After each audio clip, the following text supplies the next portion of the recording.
management being a big one, and this could be a huge step for pain management for professionals.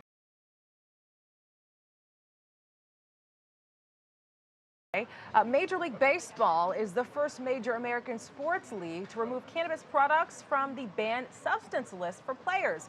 Cannabis is gaining in popularity for a variety of things, pain management being a big one, and this could be a huge step for pain management for professional athletes. Joining us now to discuss is Eric Smart. He is a former triathlete, CBD expert, and CEO of Myaderm. Eric, thank you so much for being with us.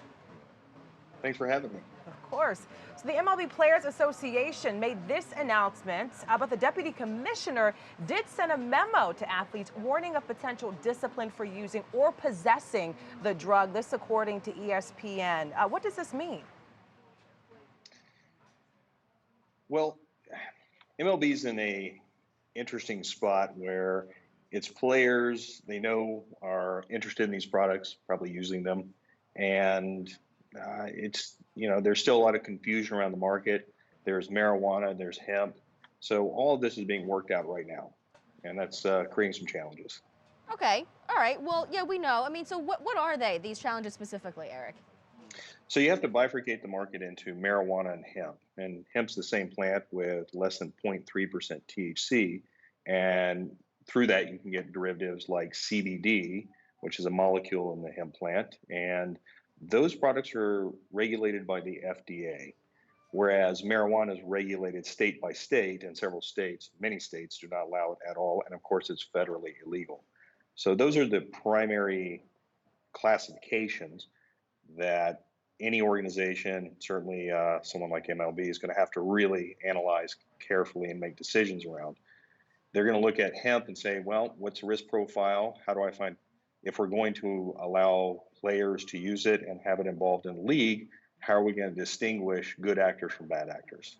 Right. Now, this change prompted by Tyler Skaggs, his overdose last year. The Players Association and the MLB agreed to take THC off the drugs of abuse list and put opioids on that list. Can you explain why that change was made? Well, I think it's pretty self-evident.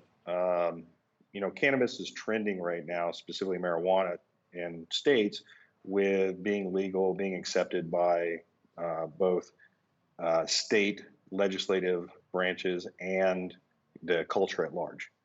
And generally, there's not a lot of risk around it as far as health and wellness.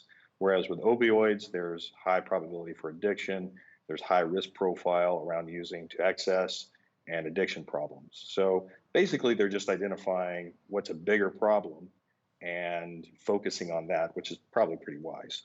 Right. And I think, for those that are looking for pain management, they obviously don't want to run that risk of being dependent on something as serious as, an opioid. So totally get the distinction you're trying to make here. Now, let's talk about what then the options are, right? I mean, and what the advice really of also these professionals that manage the health care of these athletes. I mean, what are they on the sidelines telling these athletes to do when they are in so much pain? Well, I can't say what the trainers or coaches or whomever is saying on the sidelines, but there's clear evidence that players and athletes in general are looking for options. Certainly, we're aware culturally they use marijuana products, and more they're using CBD products to help manage aches and pains and other issues. Culture is starting to catch up with what's happening in sports, and we're seeing it be more accepted. And in general, that's probably a good thing. There's still some risk around that and some awareness that and education that folks need to be on the learning curve of. And Eric, is there any type of guideline at this point as to how they can police this in states where marijuana is legal? Well, each state has its own set of laws and regulations. It's still federally illegal, so it's very tricky around that. The good news is with hemp and hemp derivatives that are like CBD, the FDA has comprehensive oversight of that industry. They have very clear regulations that they've posted on their website, so you can go read that and have clear definitions of what is allowed and not allowed. So that does make it easier for both consumers and athletes and everyone to get a better grasp of what's allowed and not allowed.